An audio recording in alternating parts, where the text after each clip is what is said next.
இஸ்ரவேல் ஜனங்களுக்கு முன்னே செங்கடல் தடையாக நின்றது. பின்னே பார்வோன் சேனை கர்ஜித்து தொடர்ந்தது. தப்பிப்பதற்கு ஒரு வழியும் இல்லை. தேவன் கட்டளையிட்டபடி மோசே கோலை ஓங்கி கையை சமுத்திரத்தின் மேல் நீட்டினான். அப்பொழுது சமுத்திரம் ஒதுங்கி வறண்டு போயிற்று. தண்ணீர் மதிலாக நின்றது.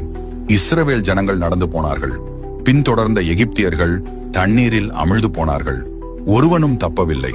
இரண்டாவதாக, வாக்குத்தத்தம் பண்ணப்பட்ட தேசத்திற்கு மக்களை வழிநடத்த யோசுவா அழைக்கப்பட்டார். ஆனால் யோர்தான் ஆற்றை கடக்க வேண்டிய சூழ்நிலை வந்தபோது அது ஒரு பெரும் தடையாக வந்து நின்றது. தேவன் தமது வல்லமையை வெளிப்படுத்தினார். உடன்படிக்கை பெட்டியை தூக்கி கொண்டு ஆசாரியர்கள் யோர்தான் ஆற்றில் கால் வைத்தவுடன் மேலே இருந்து ஓடி வருகிற தண்ணீர் குவியலாக நின்றது. ஜனங்கள் அனைவரும் உலர்ந்த தரையில் எளிதாக கடந்து சென்றார்கள். மூன்றாவதாக, எலியா தீர்க்கதரிசி தான் பரலோகத்திற்கு எடுத்துக் கொள்ளப்படும் நேரம் வந்துவிட்டது என்பதை அறிந்து தன்